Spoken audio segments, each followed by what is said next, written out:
Video start करूं इससे पहले मैं आपको कुछ चीज़ें बताने जा रहा हूं जिनको बड़े ध्यानपूर्वक सुनिएगा। देखिए, कुछ बच्चों का हमेशा से ये क्वेश्चन रहता है कि सर ऐसे क्वेश्चंस बताइए जो बोर्ड एग्जाम में आ जाएं, आई मीन इम्पोर्टेंट क्वेश्चंस को बताइए।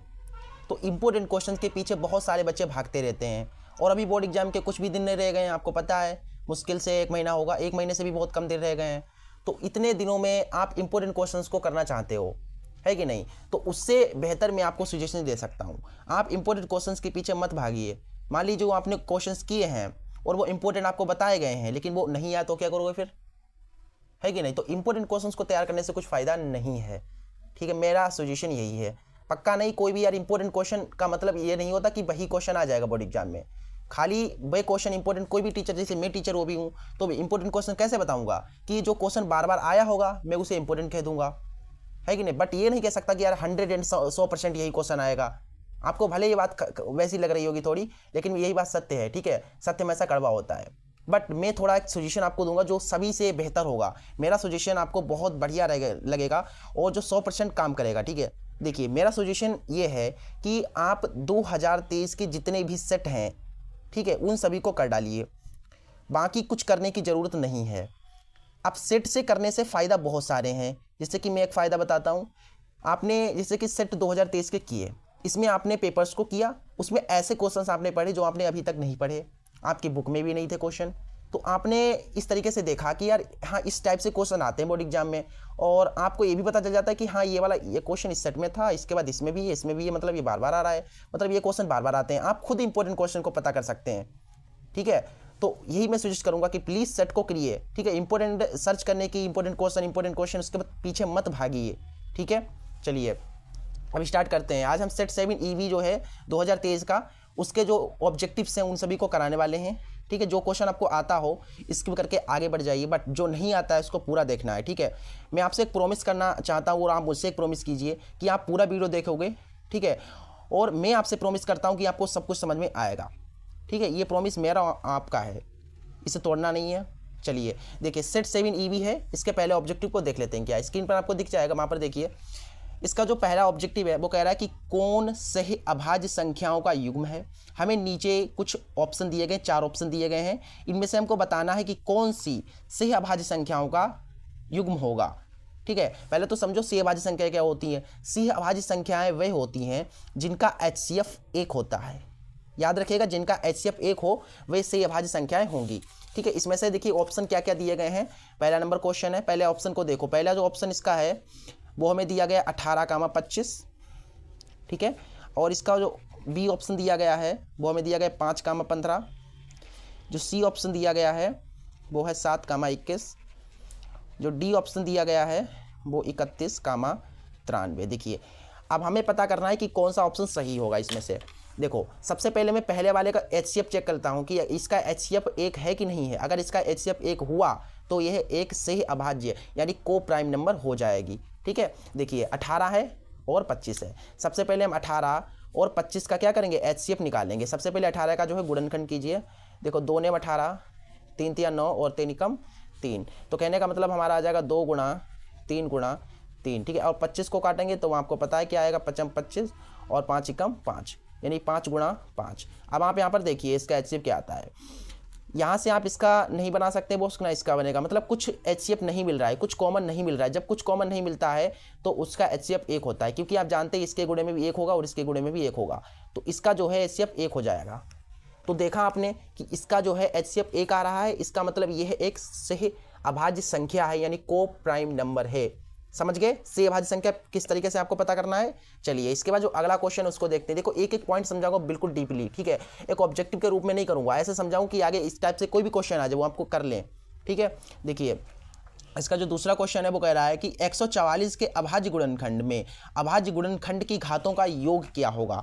144 का अभाज्य गुणनखंड करना है, उसके बाद घातों का योग पूछा गया है, जो घात है उनका योग। देखिए दूसरा क्वेश्चन, इसमें हमको 144 एक संख्या दी गई है, तो सबसे पहले इसका गुणनखंड करेंगे।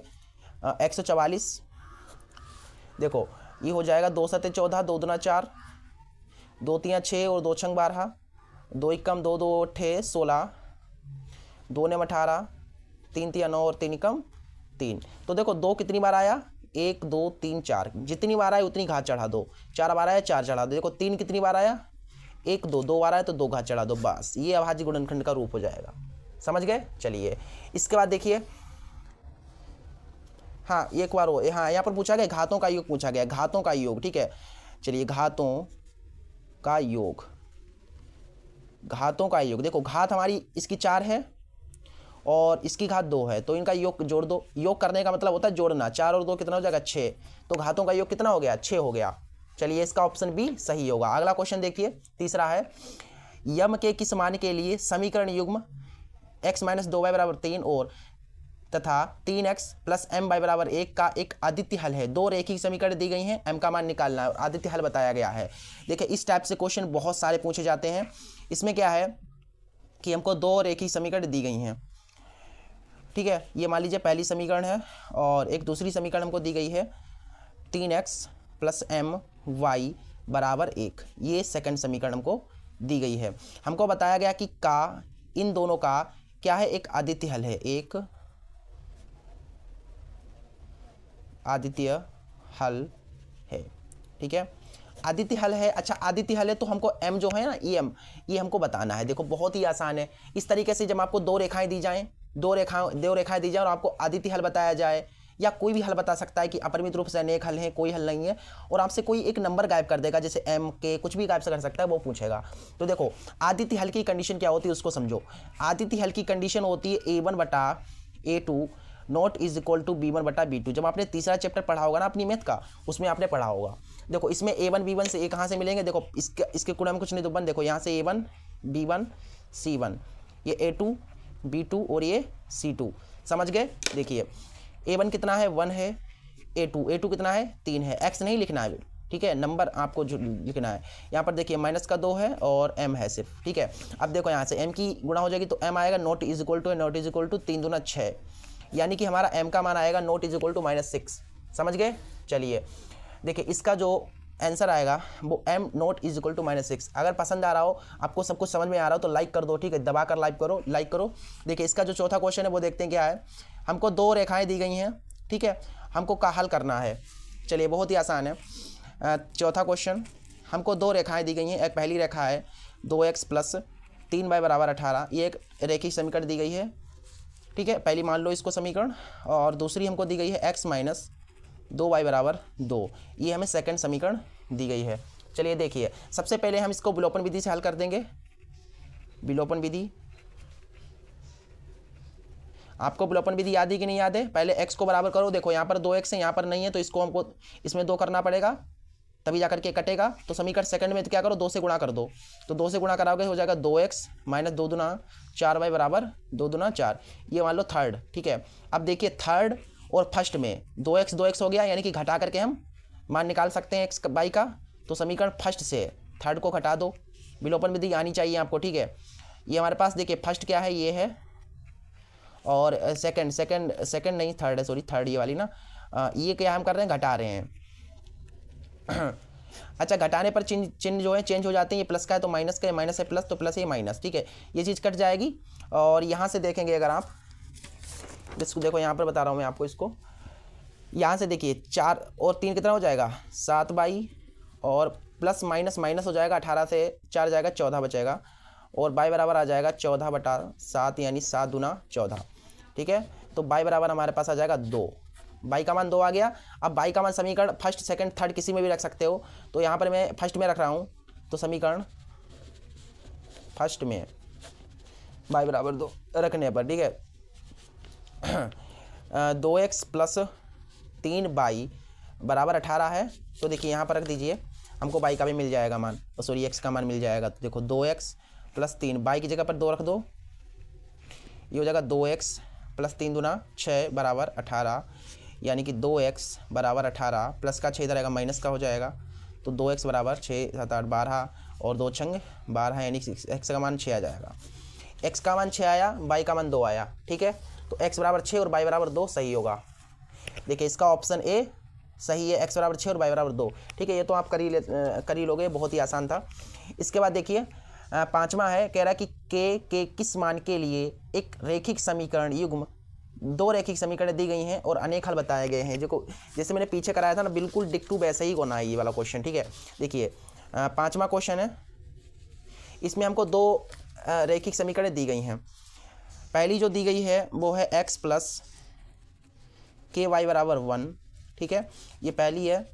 और दूसरी दी गई है के X plus Y is equal to K square, ठीक है, ये सेकंड है।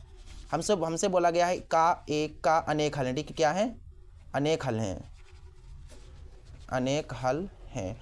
अच्छा, अनेक हल हैं तो हमको ये के का मान निकालना है, ठीक है। देखिए अनेक हल की सबसे पहले समझो कंडीशन।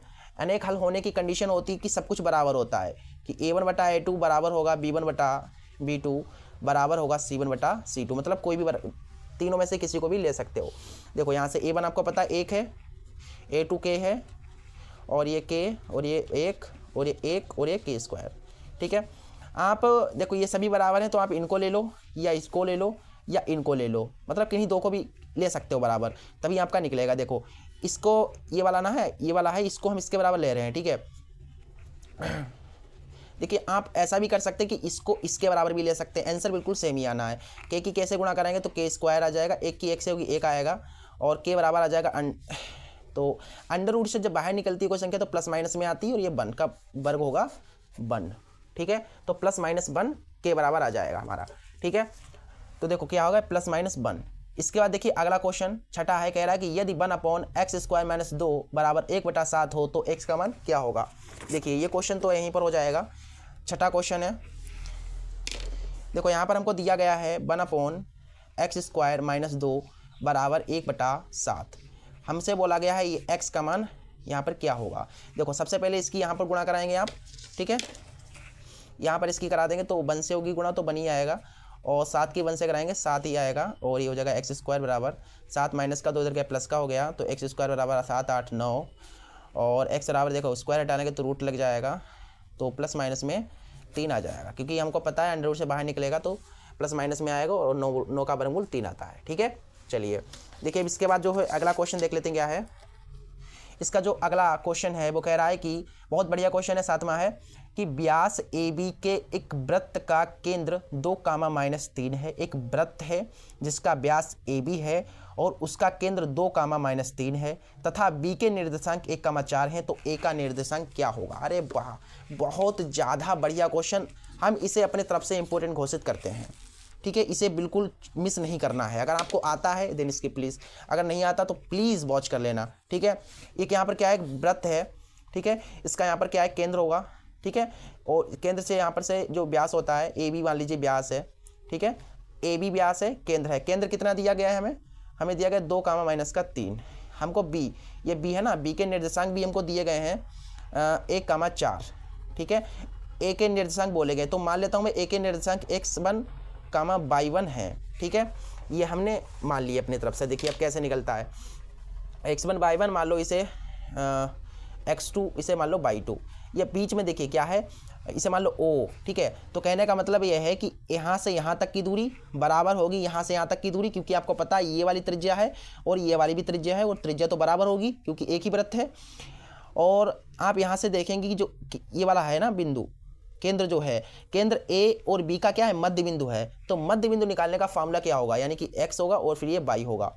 याद रखिएगा जो बीच में होगा ना, बीच वाला, वो x और y में होता है। देखो मध्य बिंदु है मतलब बीच का, तो बीच का बिल्कुल बीच का है, इनके बीच का है, तो बीच के बिंदु का निकालने का फॉर्मूला क्या होता है। देखो मध्य बिंदु के निर्देशांक से, मध्य बिंदु के निर्देशांक, देखिए यहाँ पर डीजे वगैरह चल रहा है, यहाँ पर शादी समारोह है गांव में, तो थोड़ी आपको जो है आवाज़ आ सकती है, नॉइज़ आ सकता है, प्लीज़ इसको इग्नोर कर देना, ठीक है। हमको क्या है, मध्य बिंदु के निर्देशांक निकालना है, ठीक है। तो उसका सूत्र देखिए क्या होगा,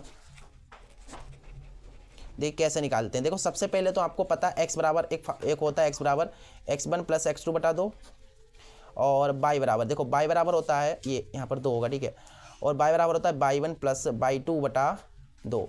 देखो x बराबर यहाँ पर 2 है, x1 हमको निकालना है, देखो यहाँ पर x1 + x2 देखो कितना 1 है, ठीक है, बटा 2, यहाँ पर y का मान रख लो, देखो एक साथ में दोनों को निकाल दूंगा। और इसके बाद देखो y1 प्लस बाई टू कितना है हमारे पास 4 है, ठीक है, बटा 2। अब इसके बटे में कुछ रहे तो 1 इसकी गुणा करा देंगे, हो जाएगा x1 प्लस 1, इसकी कराएंगे 2 दूना 4, तो x1 बराबर 4 प्लस का बना देगा इधर माइनस का, और x1 बराबर हमारे पास आ जाएगा 3, ठीक है, यहाँ से 4 से गया 3। अब यहाँ पर देख लो, इसको भी ऐसे ही कर लो, इसकी इधर उधर गुणा करा दोगे तो y1 प्लस 4 और ये 2 3 6, ये y1 बराबर -6 और प्लस का 4 उधर जाएगा माइनस का हो जाएगा। एंड आप इसको जब सोल्व करेंगे तो y1 बराबर हमारे पास माइनस का 10 आ जाएगा, ठीक है। x1 बराबर 3 आया, y1 बराबर -10 आया, अतः बिंदु क्या होगा, अतः बिंदु ए के निर्देशांक, देखो बिंदु ए के निर्देशांक क्या होंगे, हमने क्या माना था, x1 कामा y1 माना था ना। देखिए x1 कितना आया हमारे पास 3 आया, कामा है तो कामा, y1 कितना है माइनस का 10 आया, तो कहने का मतलब हमारे पास बिंदु आ जाएगा 3 कामा माइनस का 10। समझ में आ गया, ठीक है। चलिए देखिए, अब यहाँ पर मैंने थोड़ी सी लाइटिंग कर लूँ जिससे कि आपको सही से दिखे। देखिए इसके बाद देखिए अगला क्वेश्चन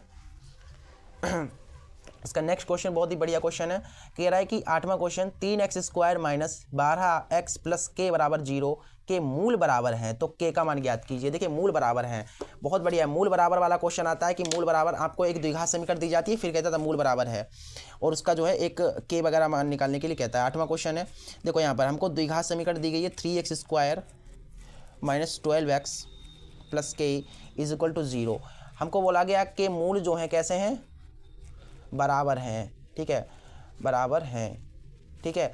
तो हमसे ये के पूछा गया है, के का मान क्या होगा, what is the value of के, ठीक है। देखिए किस तरीके से करना है, देखो मूल कैसे बराबर हैं, यहाँ पर समझिएगा बात को कि मूल बराबर हैं। अच्छा मूल बराबर है, इसका मतलब जो डी होगा वो क्या होगा, 0 के बराबर होगा। डी किसके बराबर होगा, 0 के बराबर होगा, ठीक है। डी क्या होता है, डी विविक्त कर होता है, याद रखिएगा डी विविक्त कर। और विविक्त कर यानी कि डी निकालने का फार्मूला, विविक्त कर निकालने का फार्मूला होता है b² minus 4ac। A B C कहाँ से मिलेंगे, यहाँ से मिलेंगे, ए बी और ये सी, ठीक है। डी का मान 0 है, बी कितना है माइनस का 12 है, तो स्क्वायर लगा दो, -4 ए कितना है 3 है और सी कितना है के है, ठीक है। 0 बराबर ये बराबर 144 हो जाएगा और जाती है 12 के, कहने का मतलब 144 बराबर 12 के बराबर 144, कहने का मतलब के बराबर 12 आ जाएगा, ठीक है। सोल्व तो करना तो आपको आता ही होगा, ठीक है। तो इस तरीके से के का मान 12 आ जाएगा। चलिए इसके बाद जो अगला क्वेश्चन है उसको भी देख लेते हैं क्या है, ध्यान से देखिएगा अगला क्वेश्चन, ठीक है। कह रहा है कि 2 आकृतियां जिनके आकार समान हैं परंतु आमाप आवश्यक रूप से समान ना हो कहलाती हैं। जिन आकृतियों का आकार समान होगा, याद रखिएगा, जिन आकृतियों का आकार समान होगा वह आकृति होंगी सर्वांग सम। सर्व अंग समान, सभी अंग समान, ठीक है, यानी जिसके सभी अंग समान हो वे कैसी होती हैं, सर्वांग समाकृति होती हैं। समझ गए। चलिए अगला क्वेश्चन कह रहा है कि यदि 2 समरूप त्रिभुजों की संगत भुजाएं 3:5 के अनुपात में हैं तो क्षेत्रफलों का अनुपात क्या होगा। अरे भाई ये क्वेश्चन इतने मस्त तरीके से बताऊंगा, देखो क्या है। 10वां क्वेश्चन है, देखो हमको 2 समरूप त्रिभुजों के भुजाओं का अनुपात दिया गया है, 3:5 दिया गया है। हमसे पूछा गया क्षेत्रफलों का अनुपात। याद रखिएगा क्षेत्रफलों का अनुपात जब भी आपसे पूछे, किसका, क्षेत्रफलों का अनुपात, तो आप स्क्वायर लगा दो, क्या करो स्क्वायर लगा दो। 3 का स्क्वायर 9 आएगा, 3 3 9 और 5 का स्क्वायर 25 आएगा, आंसर। समझ गए। अगर मान लीजिए क्षेत्रफलों का अनुपात दे देता, फिर आपसे पूछते कि भुजाओं का अनुपात, तो आप क्या करते थे, इसका वर्गमूल निकाल देते, यानी कि 3:5। हमसे अभी तो क्षेत्रफलों का अनुपात पूछा गया, तो हमारा उत्तर जो होगा वो 9:25 होगा। कितना आसान है भाई, बहुत ही आसान है, ठीक है। मज़ा आ रहा तो लाइक कर दो और चैनल को सब्सक्राइब कर दो, जिससे आने वाली वीडियोस की नोटिफिकेशन आपको मिलती रहे। इसका ऑप्शन ए सही होगा। अगला क्वेश्चन 11वां बहुत इंपॉर्टेंट है, कह रहा है यदि किसी त्रिभुज की भुजाएं 3 सेंटीमीटर, 4 सेंटीमीटर और 5 सेंटीमीटर हैं तो त्रिभुज कैसा होगा, समकोण होगा, न्यून कोण होगा, अधिक कोण होगा या त्रिभुज संभव नहीं है। इस तरीके से दिया गया है। देखो ये क्वेश्चन बहुत ही बढ़िया क्वेश्चन है एक्चुअली। आप कहोगे आप बढ़िया तो सभी बता रहे हो, क्योंकि यार सेट के सभी क्वेश्चन बढ़िया होते हैं, बिंदास होते हैं, ठीक है। और अग्रवाल का वन ऑफ द जो है बेस्ट अनसोल्ड, याद रखिएगा। कुछ बच्चे कहते हैं कि सर अग्रवाल का कैसा अनसोल्ड है, बहुत बढ़िया अग्रवाल का अनसोल्ड होता है, ठीक है, ठीक है, बढ़िया, सबसे बढ़िया। देखिए यहाँ पर क्या है, हमको भुजाएं दी गई हैं, एक त्रिभुज है सबसे पहले तो भाई, ठीक है। एक त्रिभुज बना लो, किसी भी आकार का आप त्रिभुज बना सकते हैं, कोई भी त्रिभुज, जरूरी नहीं मैंने ऐसा बनाया ऐसे बनाओ, ठीक है। त्रिभुज ये कोई भी हो सकता है, मुझे पता नहीं है अभी कौन सा त्रिभुज है। सपोज करता हूँ कि मान लीजिए ABC इसकी भुजाएं हैं, ठीक है। और मान लीजिए ये हमको कितना दिया गया है, कुछ भी मान सकते हो, चलो 5 4 मान लो, इसको 5 मान लो, इसको 3 मान लो, कुछ भी मान सकते हो यार, ठीक है। हमको क्या है देखो, इस तरीके से अगर आप देखें तो ए बी बराबर हमें कितना दिया गया है, 5 दिया गया है। अब क्या कीजिए, इसे समीकरण पहली मानिए और दोनों तरफ क्या कर दीजिए, वर्ग कर दीजिए। सबसे पहले क्या करना है, वर्ग करना है। ए बी बराबर 5 दिया गया है तो वर्ग कर दो। तो देखो दोनों तरफ वर्ग करो, इधर भी वर्ग और इधर भी वर्ग करोगे तो 25 आएगा। समीकरण ए मान लो, ठीक है। आगे देखिए, अब हमें क्या दिया गया, बी सी, सेम इधर ऐसे भी करना, इसी बिल्कुल सेम प्रोसेस है बिल्कुल, ठीक है। इसी का बी सी बराबर हमें 3 दिया गया है, इसे समीकरण पहली सेकंड मान लो और इधर भी वर्ग कर दो, ठीक है। वर्ग करो, 3 दिया कितना हो जाएगा, 9 हो जाएगा, इसे समीकरण मान लो बी। इसके बाद हमारा बच रहा है क्या, ए सी बच रहा है। तो ए सी देखो, ए सी बराबर हमारा 4 है, ठीक है। तो इधर भी इसको मान लो समीकरण थर्ड और इधर भी वर्ग कर दो, तो ए सी स्क्वायर बराबर 4 चुके 16, ठीक है। तो इसे मान लो सी समीकरण। अब आप बी और सी को जोड़ दो, समीकरण बी प्लस सी। देखो बी हमारे पास इधर वाले देखो, राइट वाले राइट की साइड और लेफ्ट वाले लेफ्ट की ओर, ठीक है। ये बी सी स्क्वायर है प्लस हमारा ए सी स्क्वायर, इधर देखो 9 प्लस 16 हो गया बिल्कुल, ठीक है। टाइम नहीं लगेगा, आप हो चुका है। देखो ए सी स्क्वायर इधर आप जोड़ेंगे तो 25 आएगा। आप देख सकते हैं, देखो यहाँ पर कितना आया, 25 आया। और ऊपर अगर आप देखें ध्यान से तो ए बी स्क्वायर बराबर 25 दिया गया है। कहने का तात्पर्य यहाँ पर जो 25 है इसकी जगह पर मैं ए बी स्क्वायर लिख सकता हूँ क्योंकि बराबर है। तो देखो समीकरण ए से देखो यहाँ पर क्या हो जाएगा, बी सी स्क्वायर प्लस ए सी स्क्वायर बराबर 25 की जगह पर क्या है, ए बी है, तो ए बी का स्क्वायर। अब आप यहाँ पर देखिए, पहली भुजा का स्क्वायर बराबर दो भुजाओं के स्क्वायर प्लस उनका योगफल। कहने का मतलब कर्ण स्क्वायर बराबर लंब स्क्वायर प्लस आधार स्क्वायर। किसमें होता है, पाइथागोरस लगी ना यहाँ पर, ये क्या है, पाइथागोरस है। अच्छा पाइथागोरस है, ध्यान से देखिएगा बिल्कुल, ठीक है। पाइथागोरस है। अब ये पाइथागोरस अगर हो गई तो इसका मतलब पाइथागोरस किसमें लगती है, समकोण त्रिभुज में। कौन से त्रिभुज में, समकोण त्रिभुज में। तो हमारा त्रिभुज कौन सा हो जाएगा, समकोण होगा। अच्छा कोण कौन सा होगा, 90 डिग्री होगा। चलिए त्रिभुज पूछा गया था, त्रिभुज हमारा समकोण है, ठीक है। अगर कोण पूछता तो 90 होता। चलिए इसके अगला क्वेश्चन देखते हैं। क्वेश्चन हमारा 13वां है। क्वेश्चन कौन सा है, 13वां क्वेश्चन है। कह रहा है कि यदि tan थीटा बराबर 8/15 हो तो कोसिक थीटा का मान क्या होगा। देखिए कौन सा क्वेश्चन है, 13वां क्वेश्चन। देखो इसमें हमको tan थीटा बराबर दिया गया है tan थीटा बराबर 8/15, ठीक है। ये हमको दिया गया है, देखिए ध्यान से देखिएगा। tan थीटा बराबर इतना दिया गया है तो हमसे पूछा गया कोसिक थीटा का मान। कोसिक थीटा बराबर क्या होगा। देखो बहुत ही आसान है, देखो किस तरीके से निकालते हैं। सबसे पहले क्या कीजिए, एक राइट एंगल ट्रायंगल बनाइए। आपने प्रश्नावली 8.1 पढ़ी है ना, पढ़िए। उसमें क्या होता है कि इस तरीके से दिया जाता है और कोई एक त्रिकोणमितीय अनुपात पूछा जाता है। जैसा कि अभी यहाँ पर दिया गया है tan थीटा बराबर इतना दिया, कोसिक थीटा पूछा गया। तो यहाँ पर पहले तो इस प्रकार का एक समकोण त्रिभुज बनाना है आपको, 90 यहाँ पर बनेगा। तो इसे मान लो ए, इसे बी, इस ओर से सी, ए बी सी, ठीक है। चलिए सबसे पहले देखो यहाँ पर क्या है, tan थीटा बराबर क्या होता है, लंब बटा आधार। ये होता है ना, तो लंब कितना है 8 है बटा आधार हमारा 15 है। कर्ण तो हमें पता नहीं, कर्ण पहले पता करना पड़ेगा तभी ये निकलेगा। सबसे पहले कर्ण पता करो, तो इसमें आप पाइथागोरस लगा दो, ठीक है। पाइथागोरस प्रीमियर, पाइथागोरस से क्या होता है, कर्ण का स्क्वायर। कर्ण हमारा AC है तो AC का स्क्वायर बराबर लंब स्क्वायर। लंब हमारा 8 है, 8 का स्क्वायर प्लस आधार का स्क्वायर, आधार 15 है तो 15 का स्क्वायर। तो यहाँ से आ जाएगा AC स्क्वायर बराबर 8 × 64 और 15 15 225, यानी AC स्क्वायर बराबर आ जाएगा 5 4 9 6 7 8 289, यानी कि AC बराबर आ जाएगा 289। स्क्वायर हटाने के रूट चढ़ेगा यानी 17। तो कहने का तात्पर्य AC बराबर हमारे पास आ जाएगा 17 सेंटीमीटर, ठीक है। जो कर्ण आया है वो कितना आया, 17 सेंटीमीटर, 8 सेंटीमीटर, ये 15 सेंटीमीटर। हमसे बोला गया था कोसिक थीटा। कोसिक थीटा बराबर क्या होता है, कर्ण बटा लंब। कर्ण बटा लंब होता है ना। हाँ देखो कर्ण कितना है 17 बटा लंब, लंब हमारा 8 है, ठीक है। तो ये हो जाएगा हमारे पास 17/8, ठीक है। चलिए इसका ऑप्शन जो ए है वो क्या है, सही है बिल्कुल। चलिए देखिए इसका ऑप्शन ए सही होगा।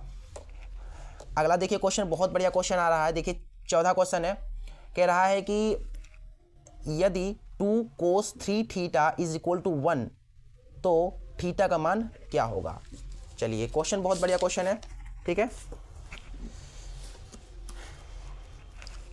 क्वेश्चन नंबर 14, इसमें हमको क्या दिया गया है पहले वो लिख लो। दिया है 2 cos 3 थीटा बराबर 1, तो थीटा का मान क्या होगा। ठीक है, देखो अब इसको कैसे करना है, हमको cos थीटा चाहिए ना, तो इसको ऐसा करो, सॉल्यूशन करने के लिए cos 3 थीटा बराबर 1 गुणा में तो इधर आएगा, बट्टे में आ जाएगा।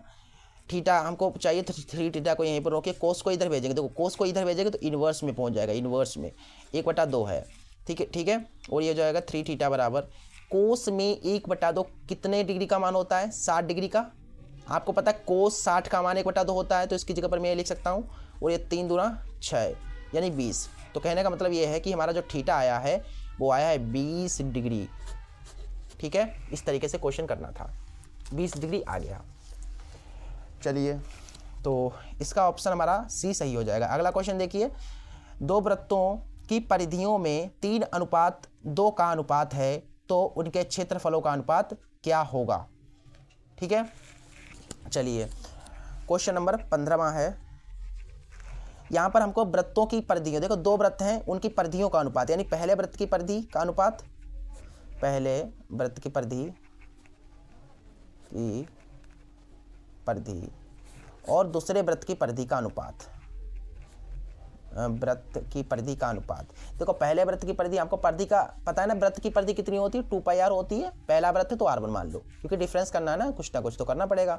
यहाँ पर इसे r2 मान लो, दूसरा वृत्त की त्रिज्या को r2 मान लो। पहले वृत्त की त्रिज्या r1, दूसरे वृत्त की त्रिज्या r2। ठीक है, देखो यहाँ पर पहले वृत्त की परिधि, देखो दोनों वृत्तियों की परिधियों का अनुपात, पहले वृत्त की परिधि बटा दूसरे वृत्त की परिधि, ये अनुपात दिया गया है हमको, कितना दिया गया है, 3:2 दिया गया है, यानी कि 3/2 दिया गया है।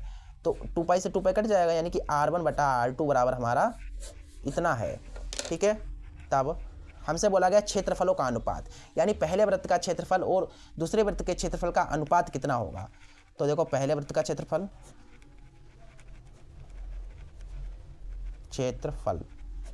बटा दूसरे वृत्त का क्षेत्रफल बराबर, देखो वृत्त का क्षेत्रफल क्या होता है, πr²। पहला वृत्त है r1 मान लो, इसके लिए r2 का स्क्वायर। ठीक है, ये काट दो, ये हमको निकालना है ना।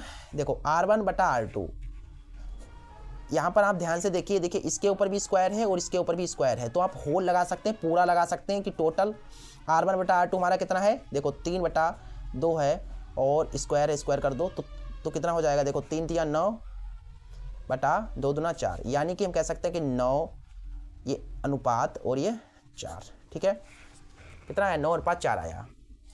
ठीक है, चलिए तो इसका ऑप्शन डी सही हो जाएगा। अगला क्वेश्चन देखिए क्या है कि 16वां क्वेश्चन है, यदि एक समान त्रिज्या r के 2 अर्धगोलों को उनके आधारों से जोड़ा जाता है, तो इस नए बने ठोस का वक्र पृष्ठीय क्षेत्रफल क्या है। यानी कि 2 अर्धगोलों को जोड़ करके जो ठोस बनता है उसका वक्र पृष्ठ क्या होगा। देखिए यहाँ पर चित्र के माध्यम से समझेंगे इसको। ठीक है, ऐसे नहीं, डायरेक्ट नहीं समझेंगे इसको, इस तरीके से समझेंगे कि दिमाग में हमेशा के लिए बैठ जाए। इसमें 2 अर्धगोले हैं हमारे पास।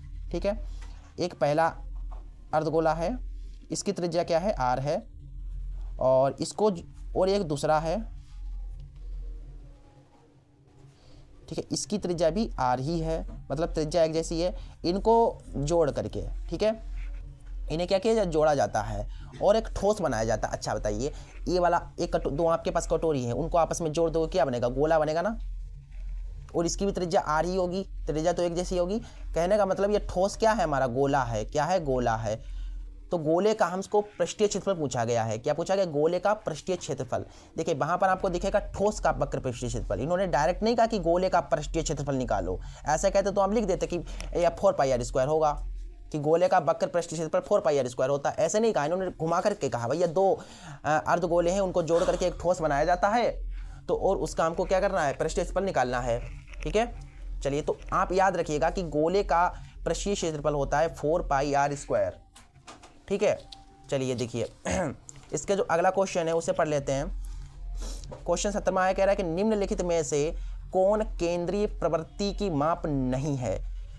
एक चीज मैं आपको बता दूं, माध्य, माध्यिका और बहुलक आपने पढ़ा होगा, माध्य, ठीक है, माध्यक और बहुलक। ठीक है, ये चीज़ें आपने पढ़ी हैं। ये याद रखिएगा कि केंद्रीय प्रवृत्ति की माप होती हैं। क्या होती हैं? केंद्रीय प्रवृत्ति की माप। ठीक है, क्या है? ये केंद्रीय प्रवृत्ति की माप होती हैं, याद रखिएगा, दिमाग में डाल लो। माध्य, माध्यक और बहुलक केंद्रीय प्रवृत्ति की माप हैं। इसमें बोला गया कौन सी माप नहीं है, तो माध्य, माध्यक, बहुलक ये तो हमारी है, तो ऑप्शन डी गलत हो जाएगा, मानक विचलन।